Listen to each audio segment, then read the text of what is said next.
तो हम लोग देख रहे थे मॉनेटरी पॉलिसी। कौन मैनेज करता है कंट्री के अंदर मॉनेटरी पॉलिसी? आरबीआई या वहाँ का सेंट्रल बैंक। हमारे यहाँ पे जो सेंट्रल बैंक है वो कौन है? आरबीआई। और आपको बताया था आरबीआई की स्थापना आज़ादी से पहले हो चुकी थी। ठीक है, 1935 में आरबीआई वॉज एस्टैब्लिश।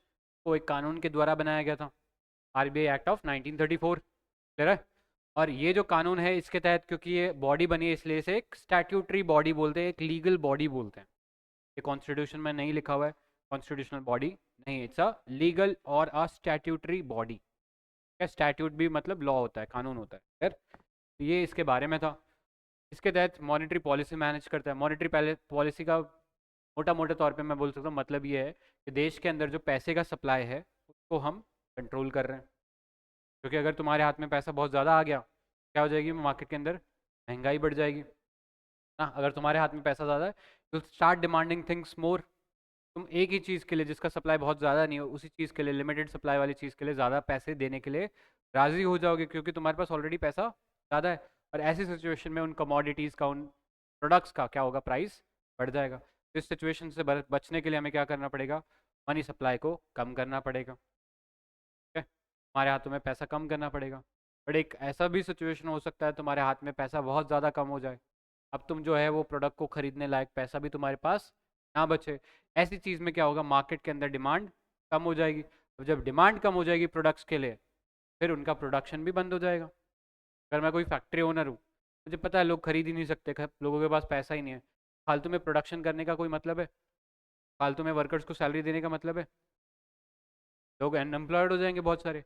ऐसी सिचुएशन में डिमांड बढ़ाने के लिए, जीडीपी बढ़ाने के लिए, एम्प्लॉयमेंट बढ़ाने के लिए सरकार क्या करती है? आरबीआई क्या करता है? तुम्हारे हाथों के अंदर लिक्विडिटी, मनी सप्लाई को क्या करता है? बढ़ाता है। ठीक है, यही सब चीज़ें क्या होती है? मॉनेटरी पॉलिसी का हिस्सा होती है।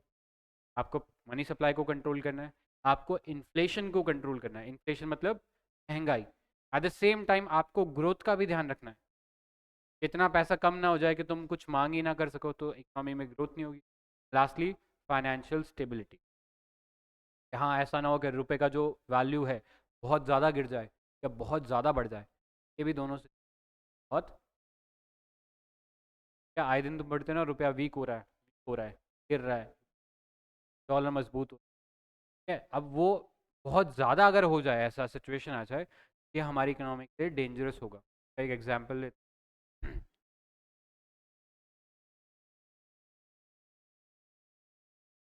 फॉर एग्जाम्पल एक सिचुएशन है जहाँ पे $1 के बदले लेट्स से जो रुपया दिया जा रहा था वो 5 रुपीज़ था।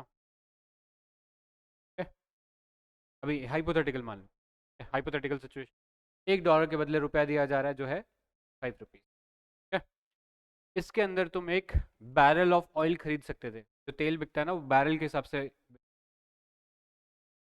तो आपको $1 के अंदर एक था क्रूड ऑयल का बैरल मिल जा रहा है, तेल मिल जा रहा है। इसके लिए पैसे कितने देने पड़ रहे हैं? मान लो बाजार के अंदर रुपए की कोई मांग ही नहीं है, क्या कोई मांग ही नहीं रहा है। जिस चीज़ को कोई मांगता नहीं है उसका प्राइस गिर जाता है। जिस चीज़ को लोग मांगते हैं, डिमांड करते हैं, उसका प्राइस बढ़ता है। अगर मान लो कि डॉलर को लोग ज़्यादा मांग रहे हैं, सब लोगों को, क्योंकि डॉलर क्या है? इंटरनेशनल करेंसी है, सब लोग डॉलर मांग रहे हैं। ठीक है, तो ऐसे में डॉलर का प्राइस बढ़ेगा। अगर डॉलर का प्राइस बढ़ेगा तो उसकी तुलना में रुपए का प्राइस गिरेगा। ठीक है, तो एक ऐसी सिचुएशन अभी ऐसे आ सकती है, मान लो $1 के बदले रुपए का जो कीमत हो जाता है, लेट्स से 100 रुपीज़ हो जाता है, हाइपोथेटिकली मान लो। ठीक है, ऐसी सिचुएशन आ गई।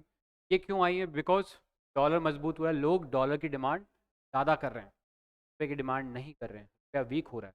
ये सिचुएशन में हम क्या है, उसी सेम क्रूड ऑयल को, उसी सेम क्वांटिटी के क्रूड ऑयल को खरीदने के लिए जहाँ पे पहले मुझे 85 रुपये देने पड़ते थे, आज 100 रुपये देने।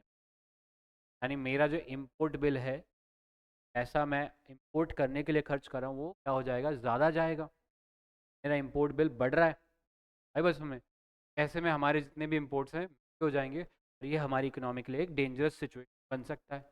जैसा याद करो 1991 के आसपास हुआ था, यूपिक क्राइसिस जब आया था ना, बैलेंस ऑफ पेमेंट क्राइसिस।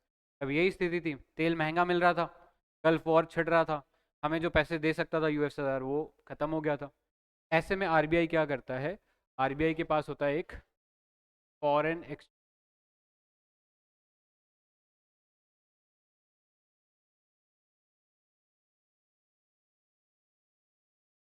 को भी कौन मैनेज करता है? आरबीआई। भी कोई विदेशी इंडिया के अंदर आता है तो डॉलर लेके आता है ना, वो यहाँ पर आएगा, उस डॉलर को देगा बैंक्स को, बैंक्स से आगे वो जो पैसा है किसके पास जाएगा? आरबीआई के पास जाएगा। आरबीआई उसके बदले क्या देगा? क्या देगा? ठीक है, तो जो फॉरेन करेंसी का जो कस्टोडियन है, प्रोटेक्टर है, गारंटर है, वो भी कौन है? हमारा आरबीआई। ऐसी सिचुएशन में जब हमें दिख रहा है कि यार रुपया जो है कमज़ोर हो रहा है क्योंकि डॉलर की मांग लोग ज़्यादा कर रहे हैं, इतनी डॉलर की सप्लाई, तो आरबीआई क्या करता है? अपने फॉरेन एक्सचेंज डॉलर निकालता है और खुले बाजार में डंप करता है, डालना शुरू करता है। अच्छा मोनिका को चाहिए, मोनिका को भी डॉलर दो, को चाहिए उनको भी डॉलर दो, डॉलर दो। अब क्या हो गए? तुम जो अभी तक डिमांड कर रहे थे वो थोड़ी कम होगी, और ऐसे करके डॉलर का जो प्राइस है स्टेबलाइज करते हैं, रुपए का जो प्राइस है उसको स्टेबलाइज करते हैं वापस इस। यही बात सुन में, ये काम कौन करता है? ठीक है, ये क्यों कर पाता है? जब उसके पास फॉरेन एक्सचेंज रिजर्व है, ठीक है, विदेशी मुद्रा भंडार पड़ा हुआ है किसके पास? आरबीआई के पास। तो उसमें से पैसे डंप करके रुपए को स्टेबलाइज करने का काम करता है। ठीक है, लेकिन ऐसा नहीं है कि हर बार ही करेगा, जब एकदम से तेज़ी से गिरने लगे तभी इंटरवीन करेगा, क्योंकि at the end of the day RBI के पास भी जो फॉरेन एक्सचेंज है ये लिमिटेड है। याद है मैं डेटा लिखवाया था कि एलपीजी रिफॉर्म्स के बाद हमारा जो ये फॉरेन एक्सचेंज का बढ़कर 600 बिलियन डॉलर से भी ज़्यादा का हो गया। ठीक है, इसका ये मतलब नहीं है कि अनलिमिटेड पैसा है कि कभी भी डॉलर मजबूत होगा तो मार्केट में डालना शुरू कर, ऐसा नहीं होगा। बहुत ऐसी सिचुएशन जहाँ पर एकदम से रुपया जो है गिर रहा है या बहुत तेज़ी से बढ़ रहा है, वहीं पे हम ये काम, ठीक है? एक ऐसा सिचुएशन हो जाए, उल्टा हो जाए, मान लो रुपया मजबूत हो रहा है, सब लोग रुपया रुपया मांग रहे हैं, अब जो है रुपया मजबूत हो गया डॉलर की तुलना में, सिचुएशन ये भी आ सकती है सब लोग हमारा रुपया मांग रहे हैं, हाइपोथेटिकली इमेजिन कर लो, ऐसा ज़्यादा होता तो नहीं है बट इमेजिन कर लो, लेट्स से ऐसा हो, में भी एक नुकसान है। ठीक है? अब मान लो इंडिया के अंदर कोई कुर्सी बनती थी, ठीक है, लेट्स से पहले 85 रुपीज़ की वो कुर्सी बनती थी, तो एक आदमी को $1 खर्च करना पड़ता था, एक कुर्सी इंडिया से ली जाता था। ठीक है, लेकिन अगर रुपया मजबूत हो गया तो अब $1 के बदले 80 रुपया मिल रहा है, यानी अब वो कुर्सी $1 में तो नहीं खरीद पाएगा, उसे ज़्यादा खर्च करना पड़ेगा। ऐसे में क्या हो सकते हैं? हमारे जो एक्सपोर्ट्स हैं, मतलब विदेशी लोग जो हमारा सामान खरीदते थे, वो सामान खरीदते कतराएंगे, तो उनको दिख रहा है यार बाज़ार भाव जो है करेंसी का बहुत ज़्यादा चेंज हो गया। अब $1 के बदले जो पहले कुर्सी मिलती थी अब शायद हो सकता है उसके लिए और डॉलर देने पड़े। सही बात सुन में, ये भी सिचुएशन ख़राब है। अगर रुपया बहुत ज़्यादा मजबूत हो जाए तो हमारा सामान कोई खरीदेगा ही नहीं, सबको ये चीज़ महंगी लगेगी। सही बात सुन में, कह रहा है ऐसे में हमारी करेंसी के अंदर या आरबीआई क्या कर सकता है? रुपए को खुले बाजार में डंप कर सकता है कि बहुत ज़्यादा अगर लोग मांग करें तभी रुपया मजबूत हो रहा है ना, तो आरबीआई क्या कर सकता है? बाजार के अंदर रुपए को डाल सकता है, अच्छा तुम लोग रुपया मांग रहे हो सब, तो लो थोड़ा थोड़ा ले लो सब। ऐसे में क्या होगा? वापस इस रेट पे हम लोग, कह रहा है ये कॉन्सेप्ट अभी हम आगे अगले चैप्टर में पढ़ेंगे, वैसे अभी थोड़ा सा मैंने पहले बता दिया ताकि आपको समझ में आए कि आरबीआई ये वाला भी एक काम, एक ऑपरेशन करता है, रुपए का जो एक्सचेंज रेट है उसे स्टेबलाइज करने का काम करता है। अगर ये नहीं रहेगा, अनस्टेबिलिटी रहेगी, लोग या तो इंपोर्ट नहीं करेंगे या एक्सपोर्ट नहीं करेंगे, दोनों चीज़ें हमारे लिए डेंजरस है। जरा कॉन्सेप्ट बढ़े आगे।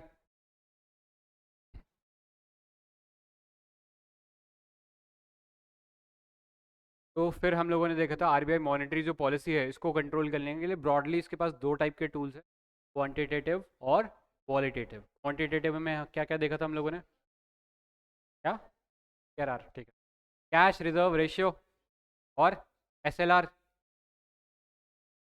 रेपो रेट, रिवर्स, रिजर्व नहीं, रिवर्स, रिवर्स रेपो रेट, और बैंक रेट, और भी था क्या? Open market operation. मोटा मोटी ये सारे ऑपरेशन है। ठीक है, सीआरआर हम लोगों ने देखा था क्या होता है, ठीक है, कि अगर कुछ पैसा आपको हमेशा कैश के तौर पे अपने पास रखना पड़ेगा आरबीआई के साथ, इसको बैंक को, ताकि कल को कोई पैसा मांगने आ जाए तुम्हारे पास हमेशा पैसा देने के लिए होना चाहिए। ऐसा नहीं है तुम सारा का सारा पैसा आगे किसी को लेंड कर दो, ये वाली सिचुएशन नहीं लानी है।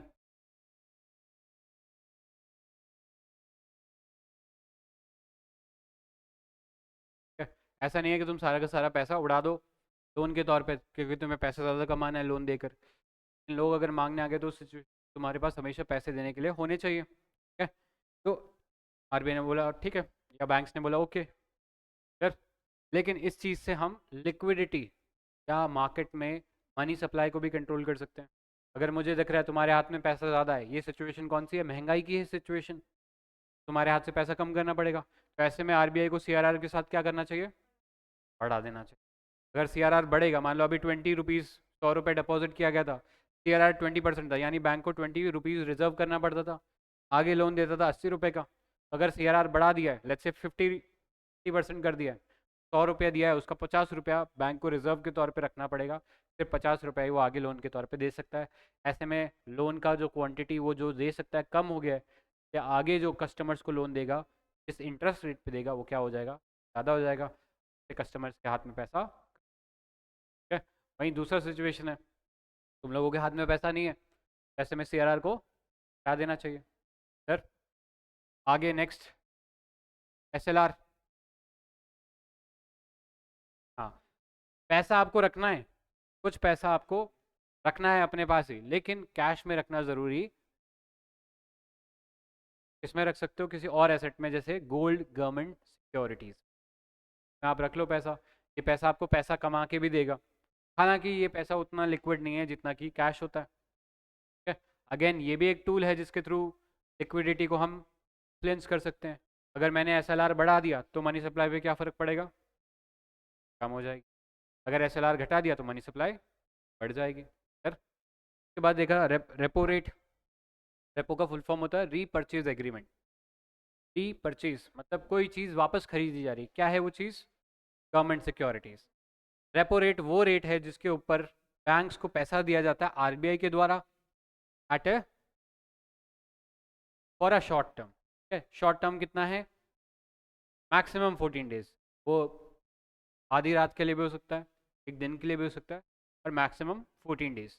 एक शॉर्ट टर्म पीरियड के लिए अगर आप लोन दे रहे हो आरबीआई से, बैंक्स अगर ले रहे हैं, और उसके बदले उन्हें कुछ कोलेट्रल क्या रखना पड़ता है, गवर्नमेंट सिक्योरिटीज़ रखनी पड़ती है, ऐसे इंटरेस्ट रेट को हम क्या बोलते हैं, रेपो रेट। सर, तो अगर आरबीआई रेपो रेट बढ़ा देता है, आरबीआई रेपो रेट बढ़ा देता है, तो क्या होता है, बैंक्स को लोन महंगा मिलेगा। और अगर बैंक को लोन महंगा मिलेगा तो बैंक कोई वो थोड़ी है संत परमात्मा कि नुकसान खुद खाएगा और तुम्हें फ़ायदा करवाएगा। वो जो बर्डन है इंक्रीज इंटरेस्ट रेट का तुम पर डालेगा, नहीं तुम्हें भी लोन कैसा मिलेगा, महंगा मिलेगा, और इससे तुम्हारी जेब में पैसा कम बचेगा। सर, तो मैं ये इशू। नेक्स्ट, अगर इसका उल्टा कर दूँ, रेपो को कम कर दूँ, यानी बैंक को लोन सस्ता मिलेगा, और उससे तुम्हें भी आगे बैंक सस्ते में लोन देंगे, इससे क्या होगा, हमारे हाथ में पैसा बढ़ेगा, तुम डिमांड करोगे। सर, रिवर्स रेपो भी एक सिचुएशन है जहाँ पर जस्ट इसका उल्टा होता है। यहाँ पे अब बैंक्स जो हैं वो अपना पैसा किसको दे रहे हैं, आरबीआई को। ठीक है? अगर रिवर्स रेपो का रेट बढ़ता है, रिवर्स रेपो पर जो इंटरेस्ट आरबीआई के द्वारा बैंक्स को दिया जाता है, अगर वो बढ़ जाए, बैंक्स को एक इंसेंटिव मिलेगा, उनको एक फ़ायदा मिलेगा कि हम अपना पैसा एक सेफ ऑप्शन में ज़्यादा इंटरेस्ट पर रख पा रहे हैं आरबीआई के साथ। अपना पैसा कहाँ डाल देंगे, आरबीआई के पास। इससे क्या होगा, बैंक के पास पैसा कम बचेगा। जब बैंक के पास पैसा कम होगा तो तुम्हें जो मिलेगा वो कैसा मिलेगा, क्या मिलेगा, तुम्हारी जेब में पैसा कम बचेगा at the end of the day. Sir, वहीं अगर तुम्हारे हाथ में पैसा पहुंचाना है, ग्रोथ को बढ़ाना है, फिर क्या करूँगा, रिवर्स रेपो को आरबीआई कम कर दे। सर, बहुत ही बढ़िया। गवर्नमेंट सिक्योरिटीज़ के मतलब होता है गवर्नमेंट बॉन्ड्स। जैसे मान लो मैं अगर गवर्नमेंट हूँ तो ये बिल्डिंग बनानी है, ये मुझे पैसा चाहिए। ठीक है? मान लो जो तुमसे टैक्स कलेक्ट किया उससे वो पैसा पूरा नहीं हो रहा, उधार लेना पड़ेगा। ठीक है? अब इस सिचुएशन में मैं क्या करता हूँ, एक उधार लेने के लिए एक बॉन्ड जारी करता हूँ जिसमें मैं ये लिख दूंगा तो ये बिल्डिंग बनाने के लिए 10 साल लगेंगे मुझे बिल्डिंग बनाने के लिए, ये 10 साल के लिए तुम मुझे 1 लाख रुपया दे दो। तुम जो ये 1 लाख रुपया दोगे, ने जो भी पैसा मुझे दिया है वो तो मैं तुम्हें चुकाऊंगा ही, प्लस साथ में जो इंटरेस्ट होगा, के साथ जो इंटरेस्ट होगा, मान लो मैं 10% का इंटरेस्ट तुम्हें दे रहा हूँ, ठीक है, ये मैं उसके अंदर डॉक्यूमेंट के अंदर लिखा रहेगा, बॉन्ड के अंदर लिखा रहेगा इतना लोन लिया गया है, इतने समय के लिए लिया गया है, और जब रिटर्न किया जाएगा तो प्रिंसिपल प्लस जो इंटरेस्ट होगा वो दोनों आपको रिटर्न किया जाएगा। तो आपके लिए भी फ़ायदा है ना, गवर्नमेंट बॉन्ड्स के अंदर इन्वेस्ट कर सकते हो तुम भी। आई बात समझ में? ये किसको देता है, गवर्नमेंट किसको देती है, आरबीआई को। और आरबीआई जो है आगे बैंकों को चिपकाता है ये। बैंक अगर चाहे तो खरीद सकता है, क्यों खरीदेगा बैंक, क्योंकि उसे एसएलआर रखना है ना, आई बात समझ में, एसएलआर रखना है। और अगर बैंक को लगता है कि हाँ नहीं पैसा पड़ा हुआ है अपने पास, इतने लोग नहीं मांग रहे, चाहे तो वो एसएलआर से ज़्यादा भी रख सकता है। ठीक है, पैसा कैसे कमाएगा बैंक, या तो किसी को लोन दे या किसी चीज़ में इन्वेस्ट करे, सिक्योरिटीज़ में भी इन्वेस्ट करते हैं कि गवर्नमेंट सिक्योरिटी सबसे सेफेस्ट ऑप्शन है, फेल नहीं होते। कोई बड़ी से बड़ी कंपनी आप उठा लो, कोई गारंटी नहीं दे सकते कि आज अच्छा करी तो परसों भी अच्छा करेगी, या 2 साल भी अच्छा 2 साल बाद भी अच्छा करेगी, हो सकता है फेल हो जाए, लेकिन गवर्नमेंट के फेल होने के चांसेस नेग्लिजिबल हैं। तो ये सबसे सेफेस्ट ऑप्शन होता है। बैंक्स क्या करते हैं, इन्वेस्ट, और बैंक्स को कहाँ से मिलते हैं, आरबीआई के थ्रू। आरबीआई इनकी नीलामी करती है, आजकल आप भी खरीद सकते हो, मैं चाहिए तुम भी गवर्नमेंट सिक्योरिटीज़ खरीद सकते हो, आरबीआई उसकी बोली लगाता है, आप जाके उधर खरीद, ये बात समझ में सर। फिर next open market operation, bank rate. Bank rate क्या होता है, बैंक रेट एक लॉन्ग टर्म के लिए अगर लोन दिया जाता है आरबीआई के द्वारा बैंकों को, क्या बोलते हैं, बैंक रेट। अगेन सिंपल है, सिमिलर ही कॉन्सेप्ट है रेपो से, बस रेपो में फ़र्क इतना था, वो शॉर्ट टर्म के लिए था, बैंक रेट लॉन्ग टर्म के लिए। अगर बैंक रेट बढ़ा दिया जाता है तो मतलब आरबीआई जो आगे लोन देगा बैंक्स को क्या होगा, महंगा होगा, और फिर वही बैंक्स तुम्हें भी जो लोन चिपकाएंगे वो महंगा चिपकाएंगे, तो क्या होगा, तुम्हारे हाथ में पैसा कम होगा। ये टूल है इन्फ्लेशन को करने का। वहीं अगर रिवर्स सिचुएशन है जहाँ पे तुम्हारे हाथ में पैसा नहीं है, ग्रोथ नहीं हो रही, क्या करेगा आरबीआई, बैंक रेट को, है ना। उसके बाद ओपन मार्केट ऑपरेशंस, कि भाई ये सारे तीर चला दिए, एसएलआर चला दिया, एसएलआर सीआरआर चला दिया, एसएलआर चला दिया, रेपो चला दिया, रिवर्स रेपो चला दिया, अब भी कुछ नहीं हो रहा। फिर जो अंतिम ब्रह्मास्त्र है वो है ओपन मार्केट ऑपरेशन, खुले बाजार के अंदर सीधा गवर्नमेंट सिक्योरिटी डंप करो। ठीक है, क्या करता है, मान लो रिसेशन की सिचुएशन है, रिसेशन मतलब मंदी, स्लो डाउन, लोग डिमांड नहीं करेंगे क्योंकि लोगों के हाथ में पैसा नहीं है, पैसा पहुंचाना है, मनी सप्लाई बढ़ाना है, क्या करेगा, आरबीआई के पास जो गवर्नमेंट सिक्योरिटीज़ है, सॉरी बैंक्स के पास जो गवर्नमेंट सिक्योरिटीज़ है, वो क्या करेगा, सेंट्रल बैंक आरबीआई बैंक से खरीद लेगा। अब सिक्योरिटी खरीदूंगा तो उसके बदले क्या देना पड़ेगा, पैसे, किसको, बैंक्स को। बैंक्स के पास क्या होगा, मनी सप्लाई बढ़ेगा, और जब बैंक्स के पास पैसा बढ़ेगा तो आगे जो लोन देंगे वो कैसा देंगे, सस्ता देंगे। क्लियर है, समझ में आया? तो ऐसे में लोग क्या करेंगे, फिर डिमांड करेंगे, ग्रोथ बढ़ेगी। क्लियर, आज की सिचुएशन बोल सकते हैं, आज की सिचुएशन आए थोड़ा इशू है, लोग डिमांड नहीं कर रहे हैं, लोगों के हाथ में पैसा बढ़ाना पड़ेगा, तो ऐसे में क्या करेगा आरबीआई, ओपन मार्केट ऑपरेशंस करेगा, और उसके तहत बैंकों से के पास जो सिक्योरिटीज़ है खरीदेगा, और बदले उन्हें क्या दे देगा, पैसे।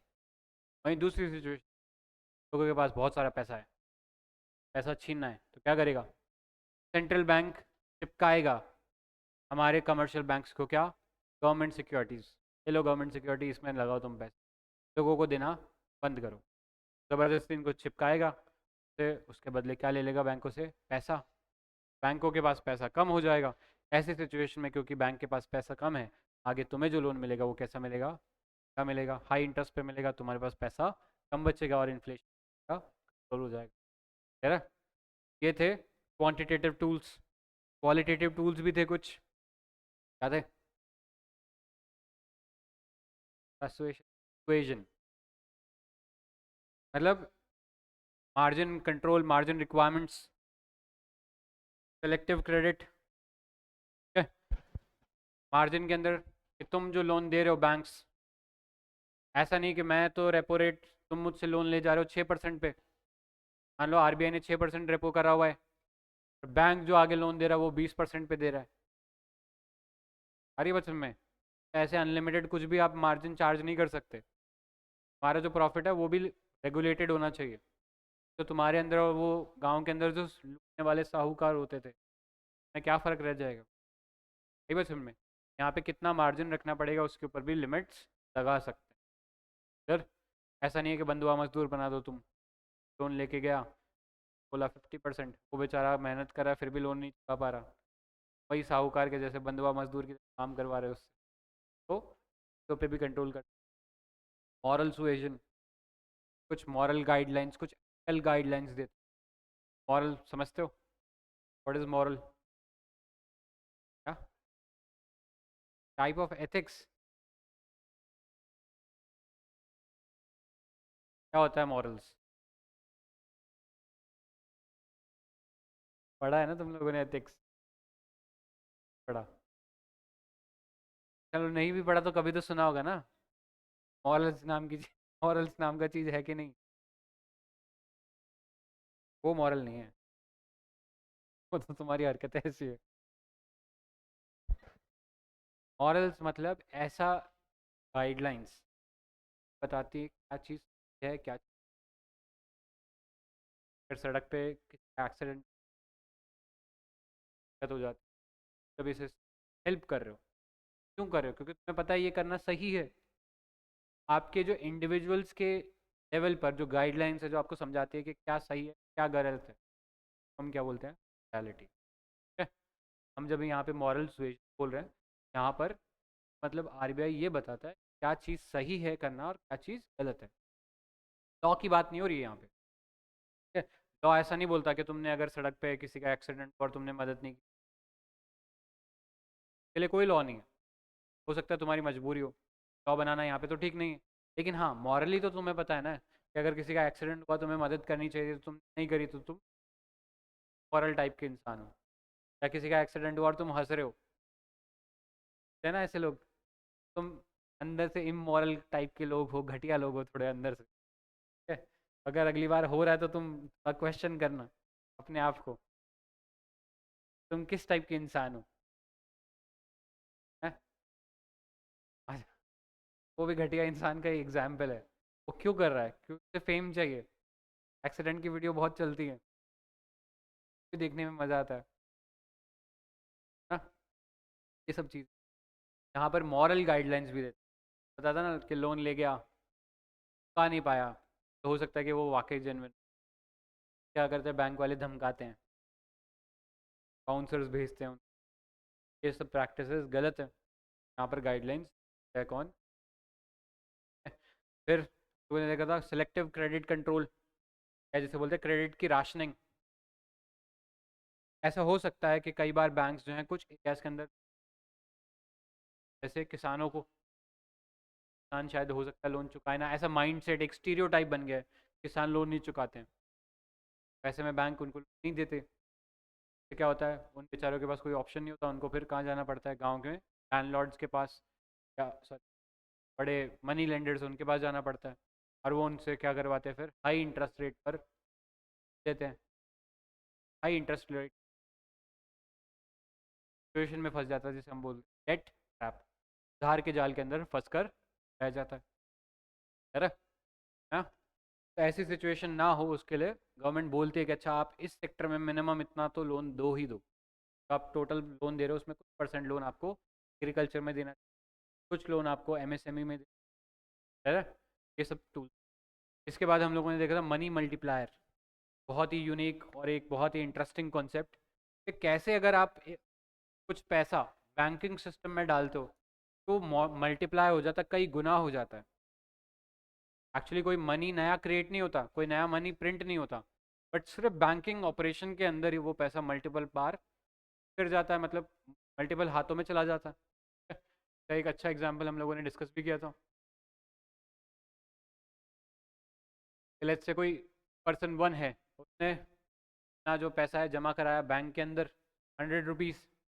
Let's say cash reserve ratio, जो पैसा बैंक्स को अपने पास रिजर्व के तौर पे रखना था, वो 20% है।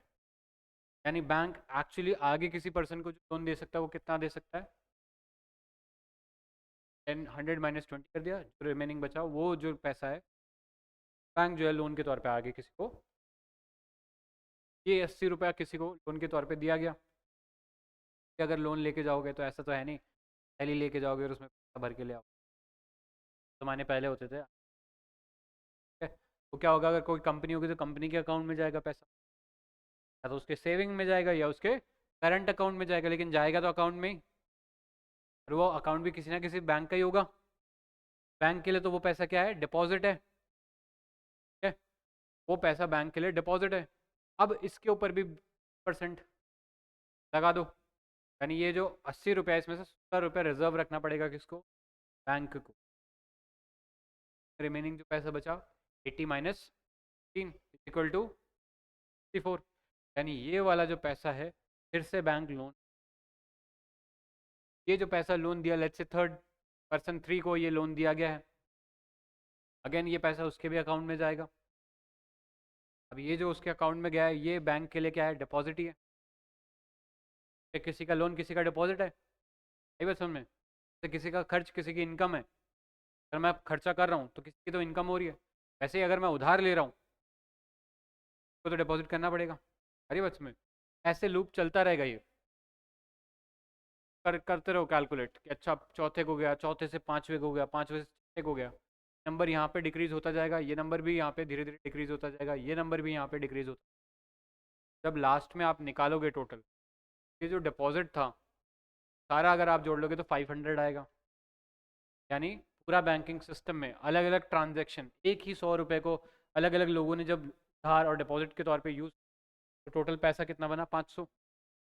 500 होना चाहिए, अगर मैं पूरे को ऐड कर लूँगा 500 आएगा। तो अगर डिपॉजिट है, डिपॉजिट के बदले दो चीज़ें मुझे करनी है, deposit should always be equal to reserve plus loan. ठीक है, हमेशा ऐसी सिचुएशन जितना भी डिपॉजिट है उसके बदले रिजर्व और लोन का अमाउंट इक्वल होना चाहिए। जब आप जितना भी रिजर्व इन सब ट्रांजेक्शन के अंदर आया सबको एडअप कर लोगे तो आपको कितना आएगा, जितना भी लोन दिया गया उन सबको एडअप कर लोगे तो कितना आ जाएगा, 400 रुपया। 400 plus 100 equal to deposit amount. अब reserve total plus total loan always equal to total, यानी पैसा जमा कराया गया था 100 रुपया, मल्टीप्लाई हो गया 500 रुपये, टर्न हो गया 500 रुपये। फिर नंबर निकलता कैसे, मल्टीप्लायर निकलता कैसे, इसका फॉर्मूला था money multiplier M M is equal to nothing but 1/RR। एक बहुत ही यूनिक कॉन्सेप्ट है कि अगर बैंकिंग सिस्टम अच्छा चलता रहेगा तो पूरे के पूरे हमारी इकोनॉमी है ना मल्टीप्लाई हो जाएगा। ये बैंकिंग करना, अगर बैंक्स मनी मल्टीप्लायर इफेक्ट आपको नहीं देखने को मिले। जैसे जैसे हम लोग बैंकिंग से जा रहे हैं, सरकार क्यों बोलती है कि आप बैंक खाता खोलिए, स्कीम चला रही है, जनधन जनधन अकाउंट खोले गए ना, सब इसी चीज़ के लिए ताकि मनी मल्टीप्लायर इफेक्ट और स्ट्रांग हो सके। ये तो एक हाइपोथेटिकल सिचुएशन हो सकता है, नंबर 3 वाकई वो वाला इंसान है जो थैली में भर के पैसे ले जाए, का लूप यहीं टूट जाएगा। ये बात समझ में, ट्रेडिशनली तक हम बोल सकते हैं बैंकिंग सिस्टम का उसका पेनिट्रेशन नहीं, अब धीरे धीरे बढ़ रहा है, लोगों को सहूलियत समझ में आ रही है, मैं कैश कैरी करने की ज़रूरत, वॉलेट में रख लो पैसे, यूपीआई कर लो। क्या अगर यूपीआई और इन सब की तरफ लोग बढ़ते हैं तो मनी मल्टीप्लायर इफेक्ट और स्ट्रॉन्गर होगा। जब भी मनी मल्टीप्लायर बढ़ाना होगा तो मुझे क्या करना चाहिए, सीआरआर को कम करना चाहिए, ज़्यादा करना चाहिए। अगर मनी मल्टीप्लायर इफेक्ट मुझे बढ़ाना है सीआरआर का क्या करना चाहिए,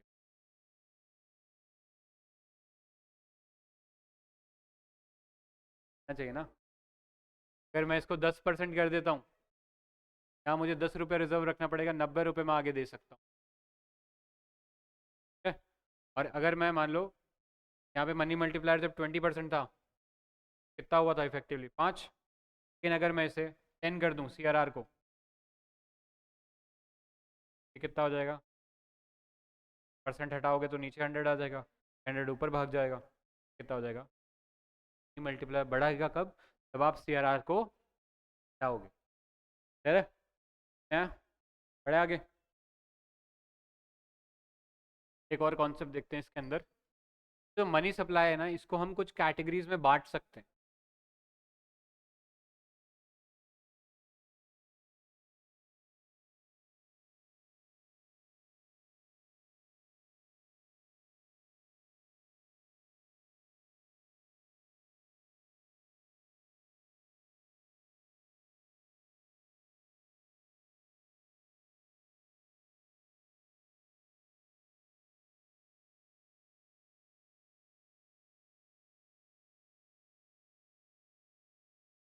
ये जो मनी सप्लाई है ना, ये अलग अलग फॉर्म में हो सकता है।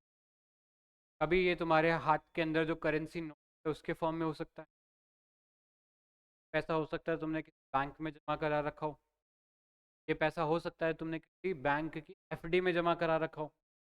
ऐसा है, लेकिन उतना लिक्विड नहीं है। अगर तुम्हारे बैंक के अकाउंट में जो पैसा पड़ा हुआ है, तुम्हें आधी रात को भी यूज़ करो, चल जाएगा। लेकिन अगर वो पैसा तुम्हारे FD में पड़ा हुआ है, तुम जितने भी समय के लिए तुमने FD बनाई है, तब तक तो वो पैसा अनयूजेबल है।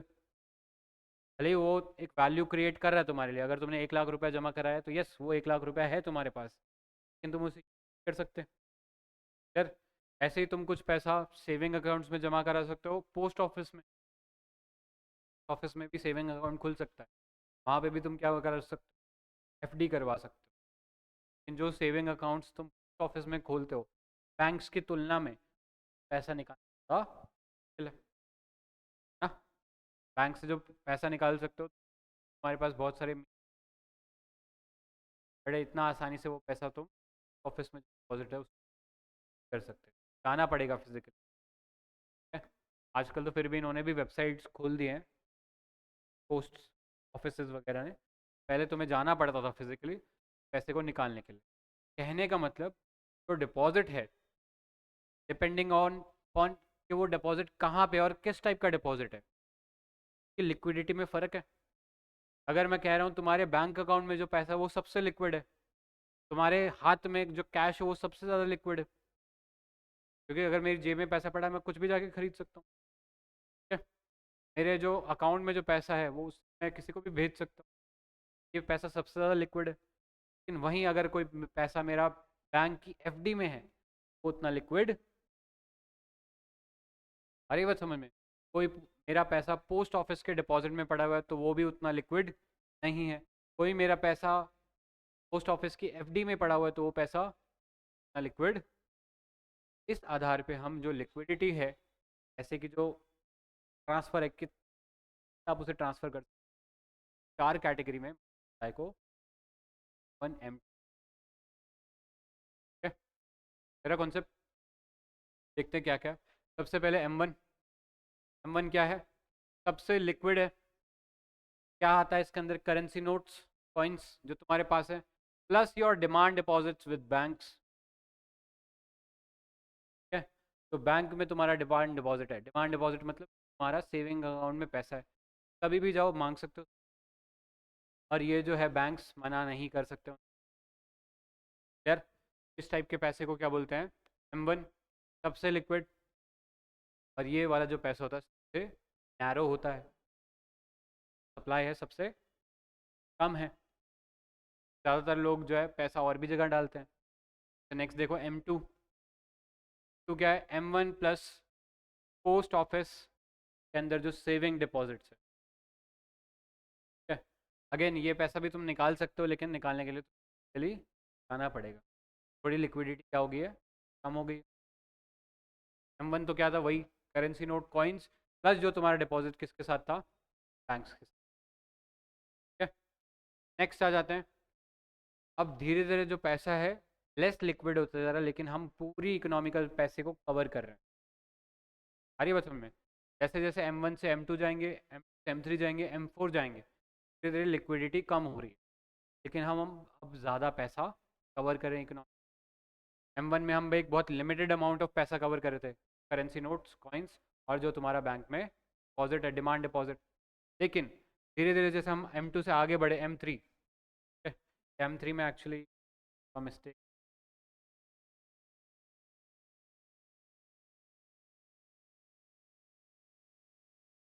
एक्चुअली अब इसमें क्या किया, M1 जोड़ दिया M3 के अंदर, plus your time deposits with banks. Time deposit मतलब हमारी जो FDs हैं, ठीक है, ये वाला पैसा लिक्विड नहीं है, लिक्विडिटी कम है, ये भी बहुत सारा पैसा है जो है अलग अलग लोगों ने अलग अलग बैंक्स में तौर पे जमा करा रखा है। इस पैसे को क्या बोलते हैं, M3 को ब्रॉड मनी बोलते हैं। कभी भी ये वर्ड आए ब्रॉड मनी, तो ब्रॉड मनी मतलब इसी की बात हो रही है,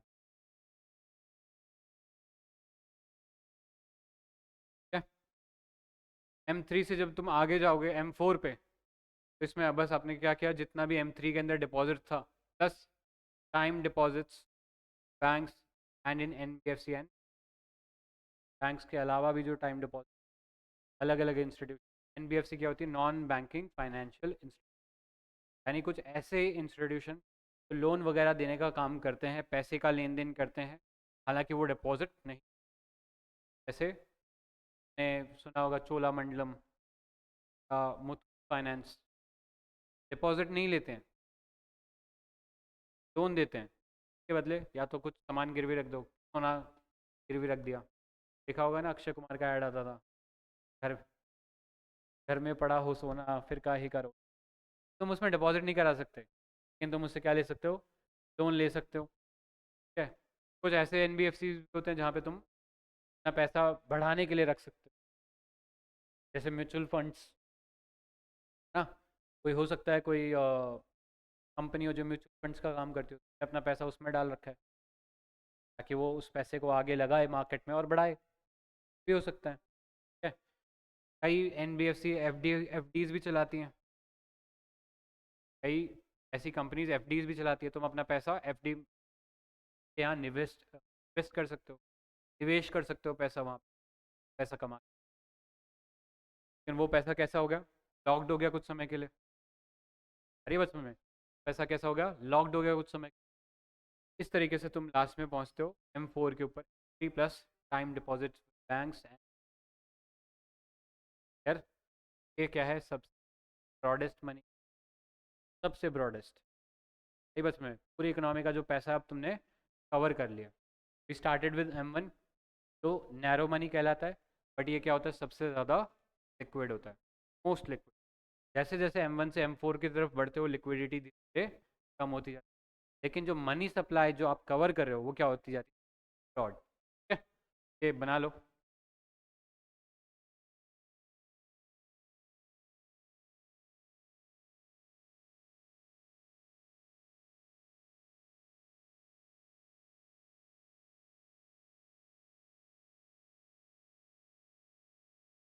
वर्ल्ड बैंक नहीं होता, वर्ल्ड बैंक का काम देशों को लोन देना होता है, कंपनीज, बहुत रेयरली कभी कंपनीज, ज़्यादातर जिस भी अकाउंट में होगा, या कोई भी है जैसे सारी अगर ये है के भी जो एम्प्लॉयज़ होते हैं उनके कहीं ना कहीं अकाउंट होते हैं, ज़्यादातर इंडियन बैंक्स के अंदर ही होंगे, ठीक है? तो किस में आएंगे, तुम्हारे करंट अकाउंट में आएंगे। अगर कोई कंपनी है तो उसके पैसे में हमेशा करंट अकाउंट में जाता है, क्योंकि उसमें लेन देन चलता रहता है, वो सेविंग नहीं है किसी की, लेन देन चलता रहता है। कहाँ जाएंगे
है ना।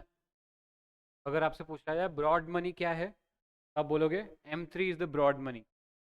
देख लो, M3 is the broad money.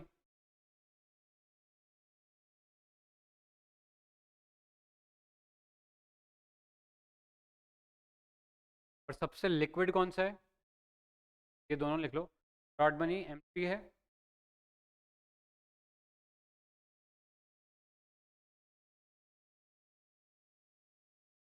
और जो है वो है ब्रॉड मनी। अपन जो है नैरो मनी है, सबसे narrow.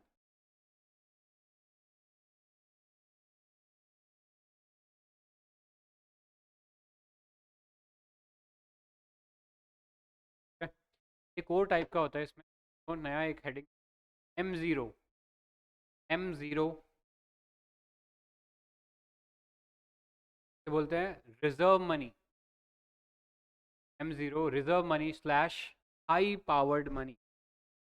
M0 reserve money slash high powered money. ठीक है, देखो इसके बारे में। Is the money,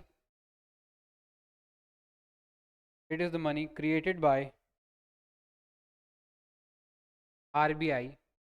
It is the money created by RBI that forms the, is the money that is created by RBI forms the base of, forms the base of all money supply, forms the base of all money supply। देखो आगे, M0 is equal to, M0 is equal to currency in circulation, 0 is equal to currency in circulation plus, plus bankers deposit, bankers deposit with RBI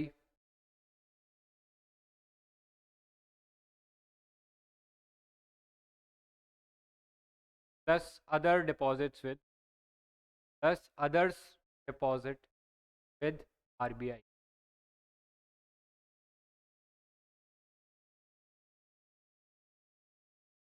ठीक है? ये वो पैसा है RBI ने create किया है, इसे हाई पावर्ड मनी बोलते हैं, और ये बेस फॉर्म करता है पूरी की पूरी मनी सप्लाई चेन का। इसमें डिफरेंस क्या है, के अंदर जो पैसा है, एक तो जो करेंसी सर्कुलेशन में हमारे हाथ में जो बैंक के नोट्स हैं या जो सिक्के हैं वो सब आएगा, प्लस के अंदर वो पैसा भी आएगा जो बैंक्स ने आरबीआई के पास जमा करा रखे हैं। याद है, रिवर्स रेपो रेट, पैसा जमा करा सकते हो बैंक किसके पास, आरबीआई के पास। हालांकि ये पैसा सर्कुलेशन में, पैसा बैंक्स आरबीआई के पास जमा करा देते हैं, वो हमारे पास आम जनता के पास या इकोनॉमी में यूज़ नहीं आ रहा है, इसके पास रिजर्व के तौर पे पड़ा हुआ है आरबीआई के पास। ठीक है, प्लस कोई और डिपॉजिट किसी और इंस्टीट्यूशन आरबीआई के पास करा।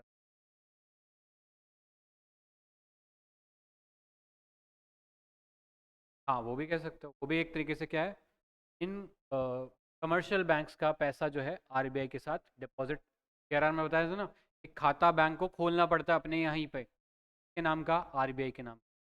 लेकिन ये वाला पैसा सर्कुलेशन के अंदर होल्ड, हालांकि मनी सप्लाई का पार्ट है बट सर्कुलेशन में, इस पैसे को क्या बोलते हैं, M0 हाई पावर्ड या द मनी बोलते हैं।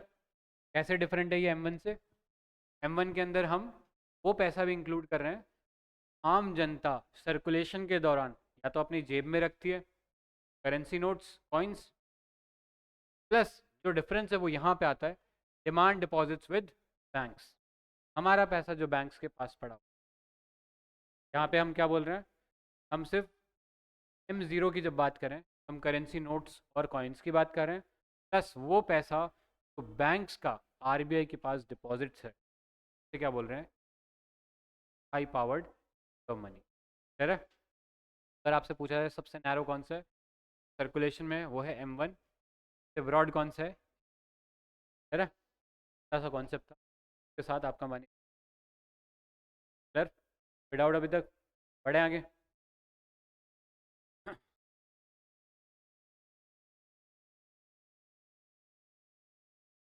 नया चैप्टर, गवर्नमेंट बजट।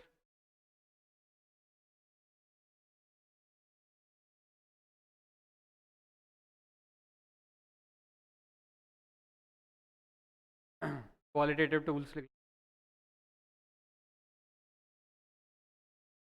सबसे पहला क्वालिटेटिव टूल क्या था? मार्जिन। देखो, qualitative tools, margin, requirement.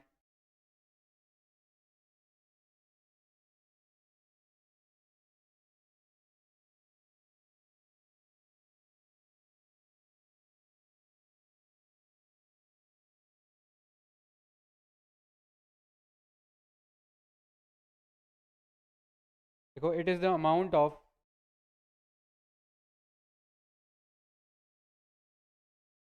Margin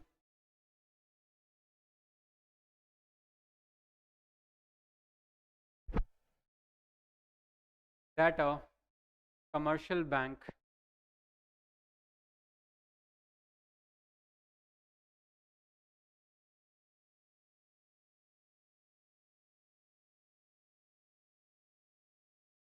can take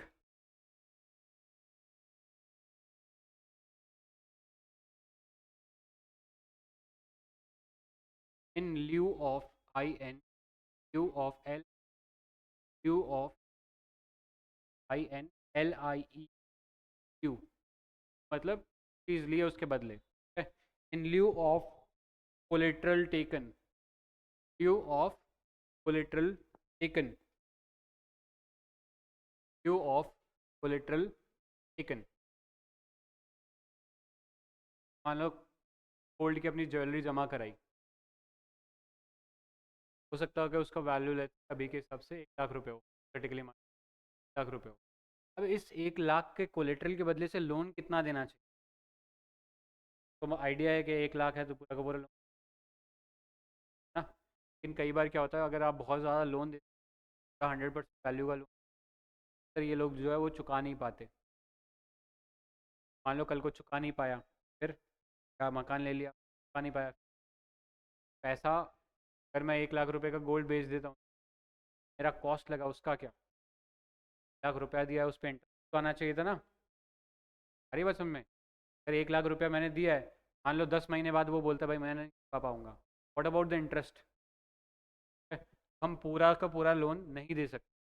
मैं कितना आप उसे लोन दोगे, बीच का जो डिफरेंस है आपका क्या। तो एक formula, margin is equal to, margin is equal to value of collateral, margin is equal to value of collateral minus amount of loan, minus amount of loan. मान लो अगर ये 1 लाख कोलेट्रल है, लोन दे दिया मैंने इसे 80,000 का,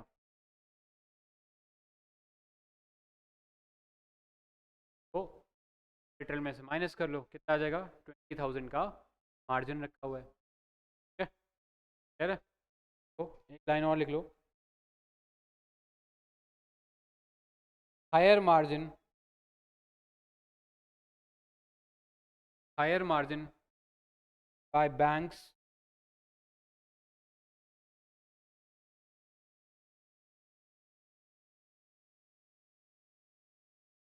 leads to, leads to reduced borrowing, reduced borrowing। अगर कभी भी मार्जिन का बढ़ाने का ज़्यादा कह देती है आरबीआई बैंक्स को, एनबीएफसीज को, तो लोन लेकर इफेक्टिवली आदमी अपने घर जा रहा है, वो अमाउंट भी क्या हो जाएगा, कम लोन मिलेगा अब उसे। नेक्स्ट लिखो, सेकंड, क्रेडिट राशनिंग को, क्रेडिट राशनिंग,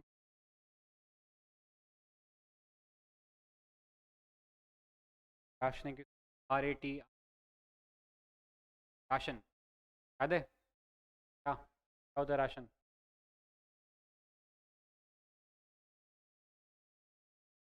आज होता है, अलग चीज़ होती है। कई बार क्या होता है, कोई प्रोडक्ट इतना फेमस हो जाता है कि वो अपनी कैटेगरी को डिनोट करने लग जाता है, चाहिए होता है कोई चीज़ खाने के लिए। ना सोचे जाके बोलते फेविकॉल देना। ठीक है, असल में तुम मांग क्या रहे हो?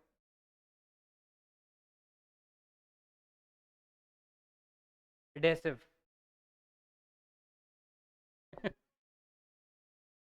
जैसे एक वो मशीन देखी होगी जो खुदाई करती है, कंपनी का नाम जैसी।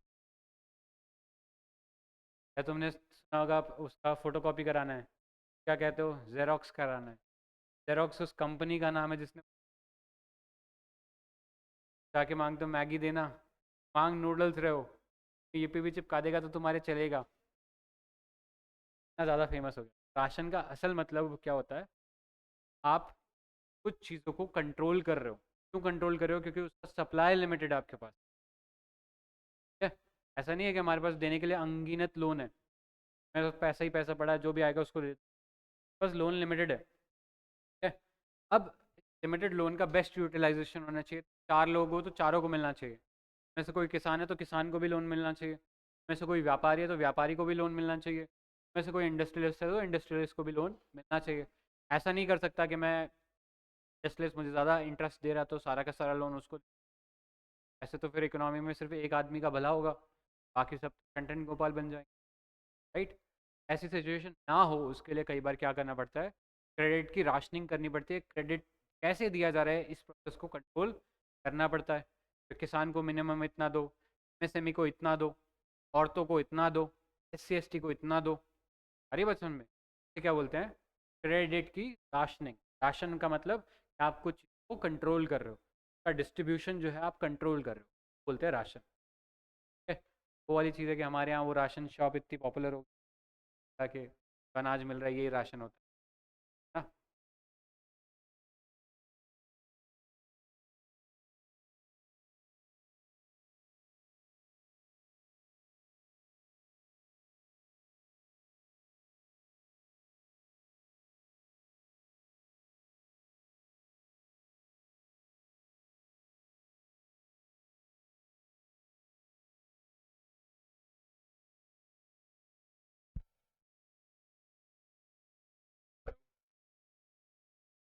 देखो, क्रेडिट राशनिंग लिखो। RBI instruct banks to RBI instruct banks to banks to limit the amount of RBI instruct banks to limit the amount of limit the amount of credit limit the amount of credit to certain sectors.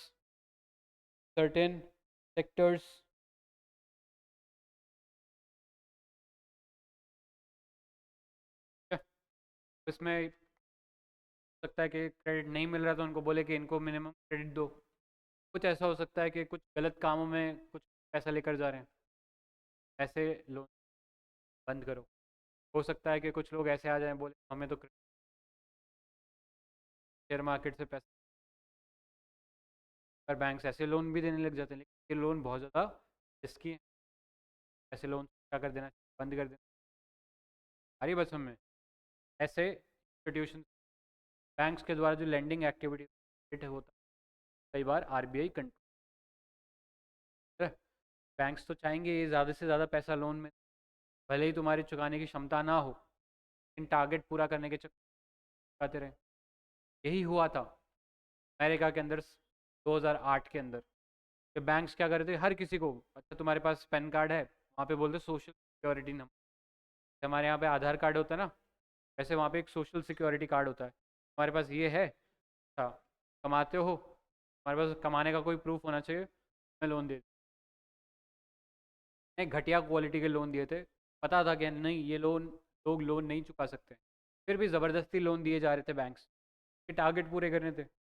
ये जो लोग होते हैं जो representative होते हैं उनके ऊपर प्रेशर होता है कि ज़्यादा से ज़्यादा लोन आप बेचो, ज़्यादा से ज़्यादा क्रेडिट कार्ड आप बेचो। आप कभी जाते हो पेट्रोल पंप पे या किसी पब्लिक ट्रांसपोर्ट वगैरह में, देखोगे घूमते रहते हैं वो पूछते हैं क्रेडिट कार्ड चाहिए। ठीक है, अच्छे क्रेडिट कार्ड होंगे वो तो मिलेंगे नहीं आपको, मतलब अगर आपकी सिविल स्कोर अच्छा है, मतलब आपका पहले क्रेडिट प्रोफाइल अच्छा है तो आपको अच्छे कार्ड मिल जाए। तो इस क्या होता है, अगर तुम रिस्की इंसान हो, मतलब रिस्की तुम्हारी क्रेडिट प्रोफाइल है कि पहले लोन लिया था और भाग गए, चुकाया नहीं, भगोड़े घोषित हो। फिर भी क्या करें, कुछ टारगेट पूरा करने के लिए कुछ बैंक्स देते हैं, भाई उनको भी तो पैसा कमाना है। बोलेंगे अच्छा तुम्हारा क्रेडिट बेकार है, कोई बात नहीं, आप लोन लेने के लिए एलिजिबल हो, लेकिन तुम पे जो लोन लगेगा उस पर ज़्यादा चार्ज, कि तुम क्या हो, एक रिस्की क्रेडिटर हो पर्सन में, ऐसे करके वो लोन चिपका देते हैं। फिर क्या होता है, आगे जाके वो फेल हो जाएगा। अगर ये बहुत बड़े स्केल पर होना लगे, पूरी हम ही फेल हो सकते। यही हुआ था अमेरिका में साल 2008, वहाँ पे जो हाउसिंग क्राइसिस जैसे बढ़ाया गया था कि मकान बेच दिए गए थे ऐसे लोगों को जिनके पास देने की क्षमता, जब वो नहीं चुका पाएंगे और एक बड़े स्केल पर नहीं चुका पाएंगे, सारा का सारा जो भी लोन किया था बैंक्स के द्वारा फेल हो जाएगा, बैंक्स का लोन फेल हो जाएगा, तो डिपॉजिट था खत्म। हुआ था वहाँ पे, ये समझ में। ऐसे में क्रेडिट को कंट्रोल करना, क्रेडिट की राशनिंग करना ये होता है। ये कौन करता है हमारे यहाँ, आरबीआई। कौन सा टूल है ये, टूल क्वालिटेटिव। ठीक है, नेक्स्ट लिखो, मॉरल सुएजन थर्ड।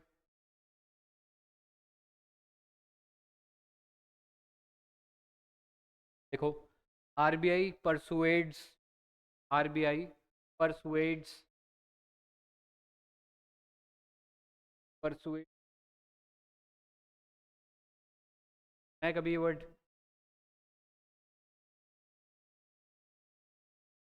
क्या मतलब होता है किसी को मनाना, किसी को प्रेरित करना, ठीक है, कि वो अपना एक अलग डिसीजन। ठीक है, आप नाम मान लो कि तुम गए शादी के अंदर, आके मैं जाते ही आइसक्रीम खा लूँ, हमारे घर वालों से सब बेवकूफ़ी होती है, पहले आप नॉर्मल अपना मीट खाओ, लास्ट में खाओ, ऐसा ही नहीं कि छूट पड़े।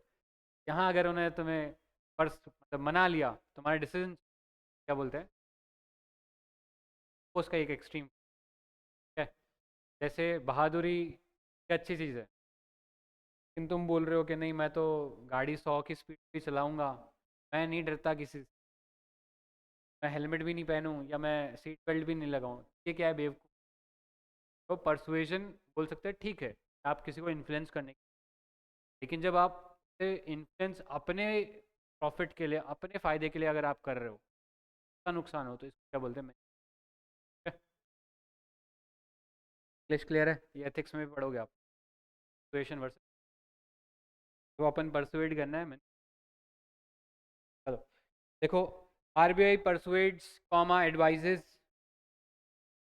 आरबीआई परसुएड्स कॉमा एडवाइजेस और रिक्वेस्ट बैंक्स, और request banks behave in a behave in a certain way, behave in a certain way। बताया था ना इसका एक एग्जांपल, बैंक्स वाले कई बार लोन नहीं चुकाते तो बाउंसर गुंडे भेजते हैं, ट्राई करते हैं, ज़बरदस्ती पैसा निकलवाते हैं। हाँ, तो वो मूवी देखिए जवान, हाँ शाहरुख खान की, एक ऐसा सीन में भी ऐसे सीन, क्रेडिट लेने मांगने आते हैं वापस, रिकवर करने वाले गलत काम कर देते हैं। ये सब चीज़ें ना करें, ऐसी हरकतें ना करें, या बैंक्स जो हैं गलत तरीके के लोन ना दें, ऐसे में हम क्या बोलते हैं, मॉरल सुई। बस आपका पॉलिसी